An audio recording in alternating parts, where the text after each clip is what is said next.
The ESF and the CIA go wild fighting the Cold War. To learn about the history of the CIA, I recommend Legacy of Ashes, a book by New York Times reporter Tim Weiner. Weiner has been working on Legacy of Ashes for 20 years. He has read over 50,000 government documents, 2,000 oral histories, and has conducted 300 on-the-record interviews. This is as factual as you can get. Weiner has also won a Pulitzer Prize for his coverage of the intelligence community. Despite the vast resources at its disposal, the CIA has largely been a failure. First, it is no good at espionage. In a typical example, the agency dropped millions of dollars worth of gold bars, arms, two-way radios, and agents into Poland to support a powerful Polish underground movement that didn't exist. 5 years of planning, various agents, and millions of dollars down the drain. On the clandestine side, the human costs were far higher. The CIA has secretly supported fascists, militarists, murderers, death squads, and religious fanatics. The agency's official history could be written in blood, not ink.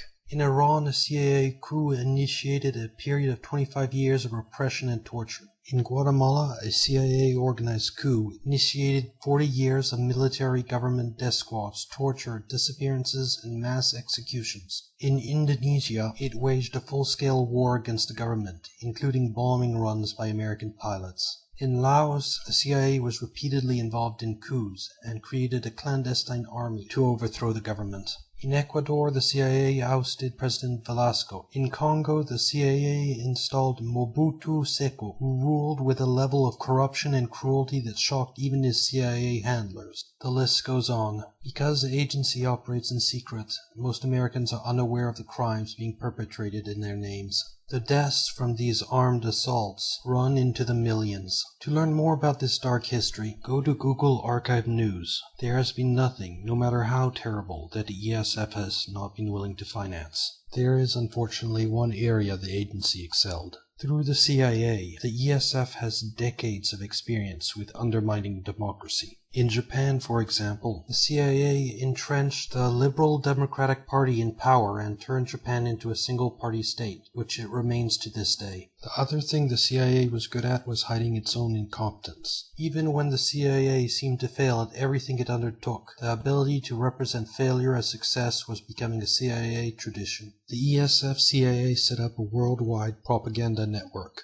The US engaged in a propaganda war against the Soviet Union. And so it built a worldwide propaganda network, which ranged in importance from Radio Free Europe to a third-string guy in Quito. The network was known to those inside the CIA as Wisner's Wurlitzer, named after Frank Wisner and the Wurlitzer organ. Almost at the push of a button, the Wurlitzer became the means for orchestrating in almost any language anywhere in the world whatever tune the CIA was in the mood to hear. The agency's long-standing relationship with American journalists was first called to public attention in 1973. That led to investigations by 2 congressional committees. Let's look at the final report of one of those committees. What interests us is Part 10 on the domestic impact of CIA operations. The variety of CIA relationships with the US media makes a systematic breakdown almost impossible. The CIA is now using several hundred American academics who write books and other materials for propaganda purposes. In the world of covert propaganda, book publishing activities have a special place. A single book can significantly change the reader's attitude and actions to an extent unmatched by the impact of any other single medium. Well over 1,000 books were produced, subsidized, or sponsored. I have a particular hatred for the book form of propaganda. If anyone thinks the financial crisis was caused by Wall Street greed, please watch my video on the true cause of the crisis. The danger of CIA propaganda contaminating US media occurs in virtually any instance of propaganda use. In the case of books, substantial fallout in the United States may be a necessary part of the propaganda process. An American that reads one of these books would not know that his thoughts and opinions are being shaped by an agency of the United States government. The CIA failed to reveal the names of propaganda books published since 1967. In fact, the CIA wasn't cooperative in anything with regard to its media relationships. Carl Bernstein from the Watergate scandal explained why in his cover story published in 1977. Because from the CIA's point of view, this was the highest and most sensitive covert program of all, the CIA went to extraordinary lengths to hide its media relationships. The CIA persuaded the committee to restrict its inquiry and to deliberately misrepresent the actual scope of the activities in its final report.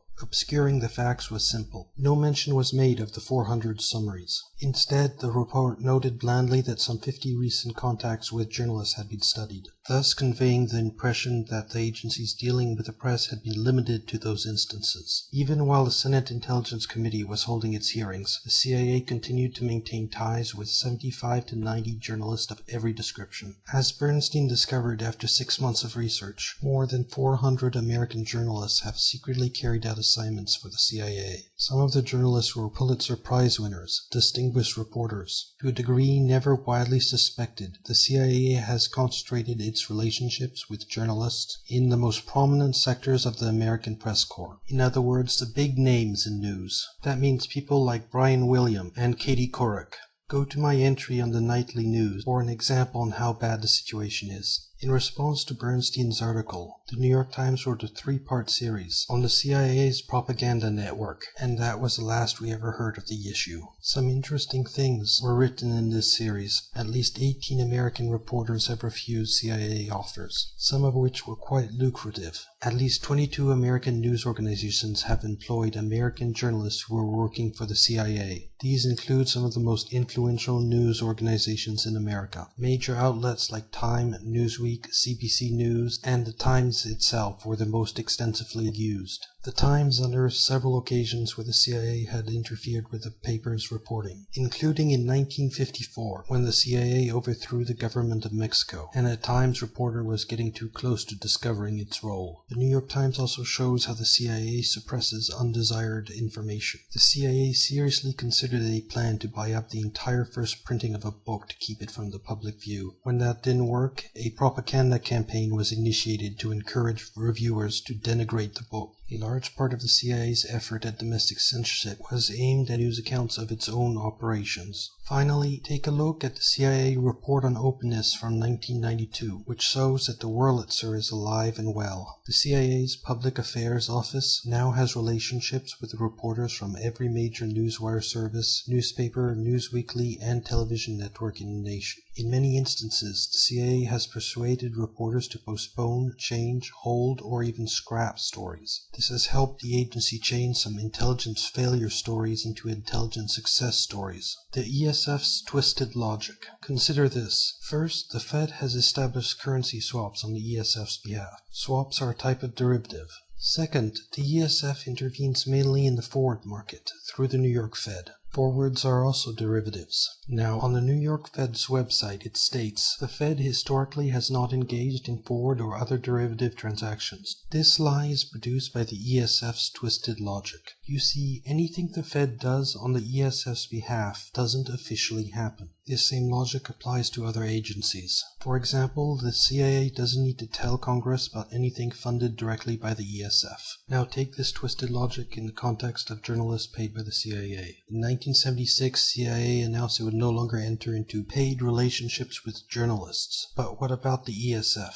Well, in 1971, the ESF had 300 people on a payroll of 5 million. And in 1976, the ESF had 500 people on a payroll of 10 million. That's quite a big jump, isn't it? This propaganda network has always been financed by the ESF. Taking the CIA out of the equation doesn't change much. The ESF spends the entire US gold reserves. What happens when you give people who believe they have a self-appointed mission of world-shaking importance all control over US gold reserves? Well, they knew the answer to this question back in 1939. Senator Glass, a critic of the ESF, explains what the government would do. You would just go ahead and spend that money, and then borrow more on top of it. To demonstrate what would happen to the dollar, he held up a bundle of German marks. You have to understand that owning gold was only illegal for Americans. Foreigners were not prohibited from asking for, receiving, and owning gold instead of holding on to dollars. So when the ESF delivered suitcases filled with cash to foreign politicians, it was spending America's gold. This was a big deal. Because the supply of gold is limited, its value is steady over long periods of time. On the other hand, the supply of paper currencies, like the dollar, is not limited, so they lose value against gold, or crash completely. By 1956, America's gold hoard was too small to back the dollar. The ESF was spending money as though the sky was the limit. Using the IMF and the World Bank, the ESF went wild financing CIA Cold War activity. This massive spending turned the balance of payments negative. These deficits were badly damaging the dollar. Other countries were building up claims against US gold. The outcome of the ESF's foreign aid was obvious. By 1960, the US gold supply was down to 18 billion against 19 billion in foreign claims. The United States was essentially broke. The gold outflow begins.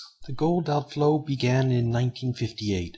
America's foreign aid and military security programs started the gold trickling outwards. It swelled to almost torrential proportions in 1960. The situation had begun to cause panic. Confidence in the greenback was failing. The dollar, the US economy, and the world monetary system were in danger of collapsing. This was a problem. You see, on the day the dollar crashes, the entire world will focus on the agency that was supposed to protect its value. How do you think Americans, with their retirement savings wiped out, living through the Second Great Depression, would feel about Project Artichoke, a 15-year, multi-billion-dollar search for ways to control the human mind? I think the American people would be quite angry about how the ESF wasted the US's monetary wealth, and a lot of people would end up in jail for a very long time. So people at the Treasury started defending the dollar like their lives depended on it, because they did.